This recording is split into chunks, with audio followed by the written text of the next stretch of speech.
जो इल्जाम लगाने वाले हैं उनकी जमात के लोग हैं, मुस्लिम लीग नून के जो वो इस फर्म के क्लाइंट है और बैरी उनको रिप्रेजेंट करता है। नून लीग के लोग जो है। आज आपने हमें डॉक्यूमेंट दिखाने, ये शहजाद साहब है जी, इन्होंने भी फंडिंग की, ये भी मुजरिम है जी, ये $250 इन्होंने भी दिए। मैं आपको प्रूफ देने जा रहा हूँ, ये वो चेक है जो इस वक्त जस्टिस डिपार्टमेंट की उस पर भी पड़ा हुआ है। ये देखिए जिसपे मोहम्मद आसिफ चौधरी साहब नीचे लिखा भी है, पीटीआई के लिए उन्होंने ये चेक दिया $200 का। मैं चैलेंज करता हूं उनको, परवेज रशीद आपको और दानिया नजीर आपको। बिस्मिल्लाहिर्रहमानिर्रहीम, अस्सलाम वालेकुम नाज़रीन, इरफान हाशमी आपको अपने शो में लंदन से खुशामदीद कहता हूं। व्यूअर्स, पाकिस्तान के अंदर फॉरेन फंडिंग केस इस वक्त सेंटर ऑफ अटेंशन बना हुआ है। अपोजिशन कोशिश कर रही है कि किसी तरह कौम के सामने एक ऐसा बयानिया रखा जा सके कि जिसके ज़रिए मौजूदा हुकूमत को किसी तरह नुकसान पहुंचाया जा सके। कुछ रोज़ पहले वज़ीर-ए-आज़म पाकिस्तान इमरान खान ने अपने एक इंटरव्यू में कहा था कि उन्हें भी कुछ ममालिक की तरफ से ऑफ़र की गई और वो ये भी कहते हैं कि उनकी जमात और पाकिस्तान की दीगर जमातों का भी कंपैरेटिव एनालिसिस कर लिया जाए कि कहाँ कहाँ से फंडिंग होती रही है, ताकि कौम को पता चल सके कि किसको फंडिंग की जाती रही है। ये उनका एक इंटरव्यू रिकॉर्ड के ऊपर मौजूद है। इस वक्त पाकिस्तान के अंदर अपोजिशन जमात क्या कर रही है, खबरों की जीनत बनी हुई है। रोस्ट्रम पे खड़े होकर कौम के सामने कहा जा रहा है कि फॉरेन फंडिंग की गई भारत से और इसराइल से। इसमें कितनी हकीकत है? बतौर एक सहाफ़ी मैंने कुछ यहाँ पर कुछ इन्वेस्टिगेशन की, कुछ माजी के जो आर्काइव्स थी उन्हें देखा और कुछ चीज़ें आज हमें मिली और मैंने अपनी रिसर्च का जो दायरा कार था मज़ीद आगे बढ़ाया। ये एक वीडियो है व्यूअर्स, जिसमें दो चीज़ें बड़ी इंपॉर्टेंट हैं। एक चीज़ आपने सुनी होगी कि भारत से और इसराइल से फंडिंग की गई। बैरी स्नैप्स एक कंपनी है जिसका एक चेक बाकायदा 2015 के अंदर परवेज रशीद साहब ने कौम के सामने ये हकायक रखे और क्या हकायक थे कि जनाब देखें ये फंडिंग हो रही है, एक जूइश कंपनी है जो फंडिंग कर रही है। और फिर एक इंडियन का भी नाम इस हवाले से लिया गया और बाद में अब इसे दोबारा उसी तरह रिकॉल किया जा रहा है। व्यूअर्स, मैं आपको एक वीडियो दिखाने जा रहा हूं जिसके कुछ हिस्से हैं। इसमें वो चेक्स भी मौजूद हैं जो बैरी स्नैप्स ऑब्वियसली कंपनी, वो जो चेक्स हैं जहां से ये रकम दी गई वो असल में हकीकत क्या है। और उसके बाद आज हमने अपनी इस वीडियो के अंदर पाकिस्तान तहरीक इंसाफ यूएस के जो उस वक्त ये तमाम फंड रेजिंग करते रहे डॉक्टर नसरुल्लाह, उन्हें दावत दी है। उनकी आज आप गुफ्तगू सुन सकेंगे तफसील के साथ और वो सवालात जो इस वक्त कौम के सामने एक झूठ के ज़रिए रखे जा रहे हैं, इसमें कितनी हकीकत है, वो तमाम सवालात हम उनके सामने रखेंगे ताकि हकाइक आपके सामने आ सकें। तो पहले हम ये वीडियो देख लेते हैं जिसमें ये कंपनी कहाँ पे है और वो लोग जिन्होंने ये पैसे दिए वो इसके बारे में क्या कह रहे हैं। ये ऑफिस है जी, मैं इस ऑफिस के सामने एक्सक्लूसिवली खड़ा हूँ। ये लॉन्ग आइलैंड सिटी न्यूयॉर्क के अंदर जैक्सन एवेन्यू के ऊपर ये ऑफिस है, लॉ ऑफिस। इसके नीचे आप देख सकते हैं बैरी स्नैप लिखा हुआ है, अटॉर्नी एट लॉ, ये उनका एड्रेस है।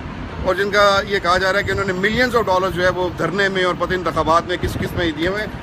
आज आपने हमें डॉक्यूमेंट दिखाने, ये शहजाद साहब है जी, इन्होंने भी फंडिंग की, ये भी मुजरिम है जी, ये $250 इन्होंने भी दिए। 2012 में जब इमरान खान साहब आए थे तो एक होप बन के पूरे ओवरसीज पाकिस्तानियों में खुशी की लहर थी और आप भी वहां पर मौजूद थे। मैं मौजूद था वहां पे। क्या आपने देखा कितना जोशो खरोश था? जी सर। मुझे जो है वो हमने भी जो है वो एक टेबल जो है वो बाय किया। वहां पर 4 लोग थे, जो 3 दोस्त थे। उनके पास जो है उन्होंने मुझे कहा कि जी वो हमारे पास जो है ना वो पैसे नहीं है, तो आप ऐसा करो कि आपके पास अगर कोई पैसे या चेक है तो दे दें, हम आपको रिइंबर्स कर देंगे। ठीक है। मेरे पास हमेशा अपनी ये जो कंपनी है इसका जो बैरी स्नैप के अकाउंट है उसके चेक मेरे पास होते हैं बेशुमार। मुझे ऑफिस सप्लाई के लिए जाना पड़ता है, बाहर वहां देता हूं मैं। तो वो आपने ले लिया वहां पे? मैंने दिया। उसके बाद जो मेरे दोस्त थे, क्या आपने कहा था कि कॉपी वगैरह भी दिखाएंगे उस चेक की? कोई है आपके पास कुछ? मेरे पास उसकी बिल्कुल उसका जो स्टब है, ये देखें, अब ये 2012 की बात है, ये उसका जो है वो स्टब में पड़ा हुआ, ये $750 जो है वो ये दिया। एक मिनट जी, ये एक और भी है, ये $200 का चेक जो ये मार्च में दिया। अच्छा जी, ये 2 चेक दिए गए जी जिनके बड़ी मशहूरी है इस वक्त पाकिस्तान में। मैं वो आपको एक्सक्लूसिवली इस वीडियो के थ्रू दिखाना चाहता हूँ। लोग मांगते हैं कि जी आपके पास डॉक्यूमेंट्री प्रूफ क्या है, मैं आपको प्रूफ देने जा रहा हूँ। ये वो चेक है जो इस वक्त जस्टिस डिपार्टमेंट की उस पर भी पड़ा हुआ है। ये देखिए जिसपे मोहम्मद आसिफ चौधरी साहब नीचे लिखा भी है, पीटीआई के लिए उन्होंने ये चेक दिया $200 का। और इसके अलावा एक स्टब में आप और दिखाऊंगा, ये $750 का स्टब है, इसके ऊपर आप, ये उसी बैंक है लेकिन अनफॉर्चुनेटली 2 साल पुरानी बात है, वो उनके पास सेव था, ये इनके पास सेव नहीं है, उनका आधा स्टब है। ये चेक है $750 का और ये चेक है $200 का। $950 पे किए गए इस ऑफिस से पीटीआई के लिए, मुख्तलिफ लोगों ने जो उसमें कंट्रीब्यूट भी किया था। सर आप से मैं ये परवेज रशीद को, मैं दानियाल अजीज को, मैं पूरी पाकिस्तान मुस्लिम लीग नवाज को जो है वो ये चैलेंज करता हूं कि वो सारी जो है वो कभी इसके अलावा एक टेडी पैसा, ये बैरी सी स्नैप्स का पैसा नहीं है, हरगिज नहीं है, कोई उसका एक पैसा भी नहीं है। और अगर इतनी हिम्मत है वहां पर जो है वो पीटीवी को जो है वो बैठ के वहां पर लोगों को जो है वो लेक्चर देते हैं, यहाँ पर आ जाए, यहाँ पर जो है वो केस फाइल करें हमारे ऊपर जो है वो आपने जो है वो फंडिंग की है। आप इस पे मतलब 100% चैलेंज दे रही है। मैं चैलेंज करता हूं उनको, परवेज रशीद आपको और दानियाल अजीज आपको, कि जो है वो इधर साबित करें इसको, जो है वो इस तरह जो है वो लेके एक पेपर निकाल के, जो हमारा ही दिया हुआ पेपर है, ये जस्टिस डिपार्टमेंट में ये पीटीआई ने दिया हुआ है, इसकी बेस बना के तो जो है वो इस मुल्क में जो है वो तबाही मचा रहे हैं वो लोग, तो शर्म करें। कभी भी अगर कोई फंडिंग होती है, कभी भी अगर कोई फंडिंग करता है, अगर किसी ने कोई सीक्रेट फंडिंग करनी है पीटीआई को, वो अपने चेक्स कभी नहीं देता। और ये वो चेक्स हैं जो लिंक्ड हैं जस्टिस डिपार्टमेंट की इस रिपोर्ट के साथ, जिसको दिखाया जा रहा है।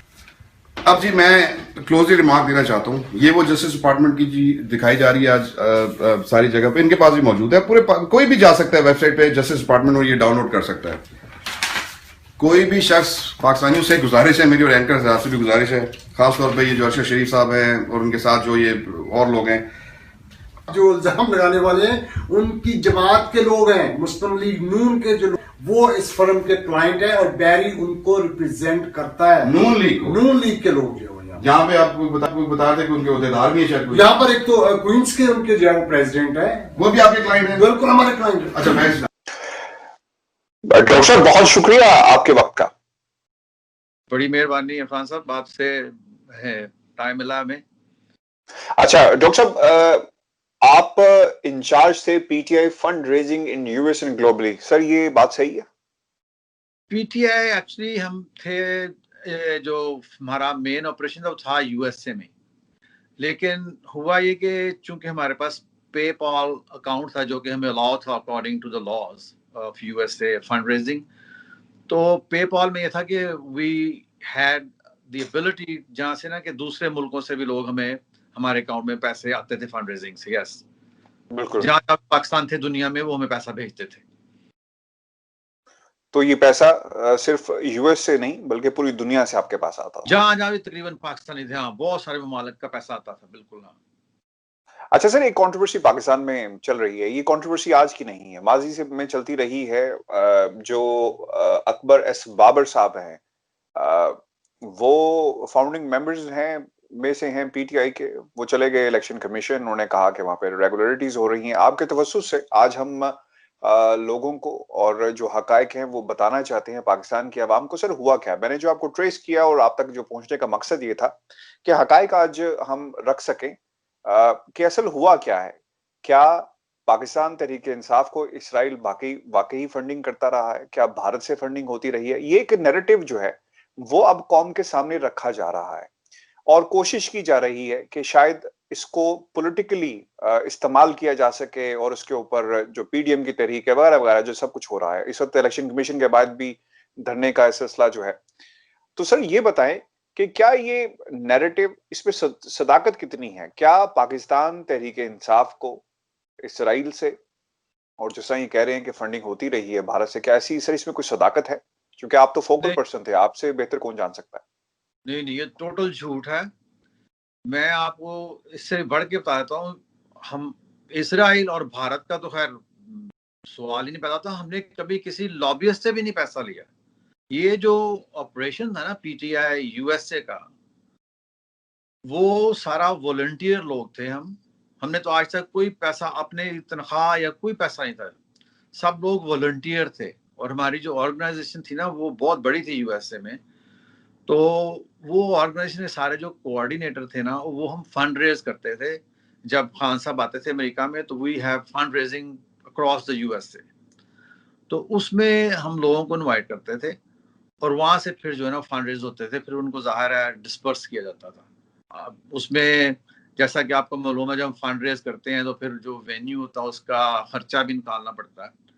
तो वो सारा हिसाब करके जो पैसा हमारा कंट्रीब्यूटर्स का था, जो कि पाकिस्तानी ओरिजिन के नेशनल हमें देते थे, वो हम पाकिस्तान भेजते रहे।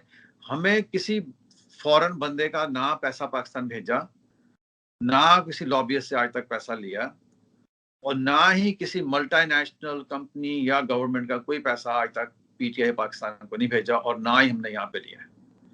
लेकिन डॉक्टर साहब ये क्यों हुआ फिर? एक ऑब्वियसली जो अकबर एस बाबर साहब हैं, ये इलेक्शन कमीशन भी गए हैं और अब तो इन्होंने एक नैरेटिव बिल्डिंग के अंदर ऑब्वियसली इन्हें इस्तेमाल अब किया जा रहा है पाकिस्तान के अंदर, और अगर इसमें सदाकत नहीं है, क्या मनी ट्रेल या ये जो पैसे थे, क्या ये रिकॉर्ड पे आपके पास अभी मौजूद हैं कि पैसा कहाँ से किस तरह आप अकाउंट में भेजते रहे और कितना पैसा यहाँ यानी आपके पास से अमेरिका से पाकिस्तान मुंतकिल हुआ? आपके पास सब रिकॉर्ड मौजूद है? बिल्कुल, ये सारा रिकॉर्ड जो है ना, हम एक्चुअली जब सुप्रीम कोर्ट में ये केस चला था ना, सुप्रीम कोर्ट में ये केस दे चुके हैं हम, और सुप्रीम कोर्ट ने क्लियरली बताया है कि ये फॉरेन फंडिंग का केस नहीं है, क्योंकि उसकी डेफिनेशन पे नहीं है पूरा उतरता।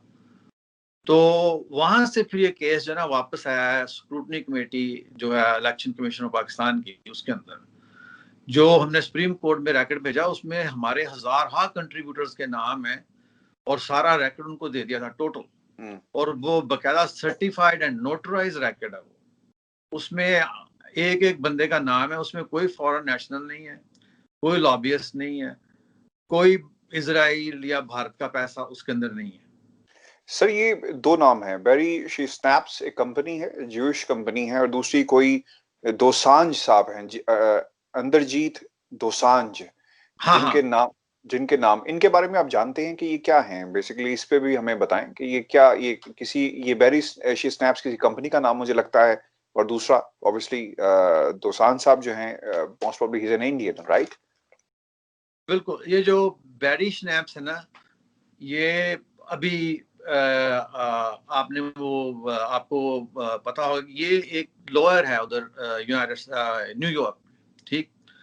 तो उसके अंदर जो पाकिस्तानी काम करते हैं, आसिफ चौधरी है उनका नाम, वो हमारे न्यूयॉर्क के फंड रेजर में आए थे, और उन्होंने वहाँ पे जिस तरह हम जो टेबल होते हैं ना, वो उनको हम टिकट करते थे, वो हम बेचते थे इनको जो फंड रेजिंग के लिए। तो उन्होंने टेबल लिया उधर से, जो हमारी न्यूयॉर्क की टीम थी, बेरी स्नैप्स की, चूंकि फर्म में वो काम करते थे, तो उन्होंने हमें चेक दिया और उसके नीचे बकायदा अपना नाम लिख दिया उन्होंने। उनका जो मेमो होता है ना चेक के अंदर, उसका नाम लिखा हुआ है सबका कि ये चेक यानी कि उसने दिया है, और वो हमारे पास आ गया। अच्छा, अब ये जो हम पैसा जब फंड रेजिंग में इस तरह इकट्ठा करते थे, तो एक हमारी रिक्वायरमेंट है कि हम रजिस्टर्ड थे इधर गवर्नमेंट ऑफ यूनाइटेड स्टेट्स के साथ, जिसे फारा कहते हैं। तो वो उसकी ना कंप्लायंस करनी पड़ती है। उसका मतलब ये है कि उनको बताना पड़ता है कि हमने किन किन लोगों से पैसे लिए हैं। तो वो जो एंड ऑफ एवरी साइकिल या कह लें काफी कुछ मुद्दत के बाद वो जो लिस्ट होती है ना, जो जो हमारे कंट्रीब्यूटर्स होते हैं, वो हम उसको कहते हैं फारा को दे देते हैं, और वो अपनी वेबसाइट पे उसको लगा देते हैं। तो इन्होंने क्या किया है कि वहां से निकाल के ना ये लिस्ट, तो उसको फैला दिया कि ये जूश लॉबी है, ये मल्टीनेशनल कंपनीज हैं, ये इंडियन लॉबी है, और इसका पैसा ले रहे हैं जा रहे हैं, और उसको ना यानी कि टोटली झूठ पे मबनी जो ना वो प्रोपेगेंडा के साथ उसको शुरू करके सारा फैला दिया। बेसिकली ये है इसका जो। आपके इंटरव्यू से पहले हमने व्यूअर्स को वीडियो भी दिखाई है जहां पर जिसका आपने जिक्र किया, जिस कंपनी में ये गए और जो ये चेक जिसका आप जिक्र कर रहे हैं। अच्छा, क्या ये सिर्फ एक चेक था, यानी एक $200 का चेक है और एक चेक था? बिल्कुल एक, या इसके अलावा भी कुछ आइडेंटिफाई उस लिस्ट में से चीजें की गई हैं? यानी ये पूरा जितना भी फॉरेन फंडिंग केस है, इन दो चेक्स के ऊपर ये दो रकूम जो हैं, एक 700 कुछ की है और एक गालिबन $200 की है, तो इसके ऊपर पूरा यानी ये जो आपके अकबर एस बाबर साहब हैं, इन्होंने ये पूरी शिकायत और ये पूरी दरखास्त जो दी है, ये इन दो जो चेक्स हैं या जो रकम जिसका आप जिक्र कर रहे हैं और जो हमने वीडियो भी दिखाई, इसकी बुनियाद के ऊपर ये सारा नैरेटिव हाँ बिल्ड बिल्कुल, किया जा रहा है? हाँ बिल्कुल, बिल्कुल झूठा केस है बिल्कुल, और इसके ऊपर बिल्ड किया हुआ इन्होंने। तो आपने कभी इसके अलावा कोई आइडेंटिफिकेशन नहीं हुई, इसके अलावा इन इन अकाउंट्स की जो दो चीजें जो रकम मुंतकिल की गई हैं, इसके अलावा कोई आइडेंटिफिकेशन इनकी तरफ से या किसी और की तरफ से की गई ना, हो? नो क्योंकि इनका ये तो ने देखे ना, हमारे पास तो हजारों की तादाद में कंट्रीब्यूटर्स है। हमारी मेंबरशिप थी ना, थोड़े-थोड़े कंट्रीब्यूटर्स आते हैं, छोटे पैसे किसी ने अपनी हैसियत के मुताबिक जो लोग देते हैं। तो उसके अंदर आज तक ना किसी ने कोई हमारे ऊपर इतराज किया, ना हमें कुछ पता था। ये तो एकदम इन्होंने लिस्ट जो होती है ना वो फारा की, वो पब्लिक है, हर बंदा जाके वो उसको डाउनलोड कर सकता है, वो ऐसी ढकी छुपी चीज नहीं है। उसका मतलब ये है डिस्क्लोजर, कि आप डिस्क्लोज करें कि आप किन किन लोगों से ना पैसा ले रहे हैं। तो चूंकि इनको कुछ पता नहीं है, इनके ज़हन में पता नहीं क्या है, इन्होंने वो बना के उसको लेके चले गए। और जब ये सुप्रीम कोर्ट में गए, इसलिए उन्होंने इनकी बात ही नहीं सुनी ना, क्योंकि ना इनके पास कोई प्रूफ था और ना इनको ये पता था कि इन लोगों ने कितना पैसा दिया है। लेकिन हम लोग जो पीटीआई था, पीटीआई यूएसए ने, हमने तो अपनी पूरी डिटेल्स इनको दे दी ना, अपने कंट्रीब्यूटर्स की। उन्होंने जो जो पैसा हमें दिया उसकी डेट वाइज दिया उनको, कि ये इस डेट को इस बंदे ने इतना पैसा दिया है। डॉक्टर नसरुल्लाह की आपने गुफ्तगू सुनी। ये हमारी एक वीडियो थी आज की, कुछ हक़ाइक़ हम आपके सामने लेकर आए हैं। वीडियो को ज़्यादा से ज़्यादा शेयर करें और चैनल को सब्सक्राइब करना मत भूलिएगा। मुझे इजाज़त दीजिए, अल्लाह ने के बाद।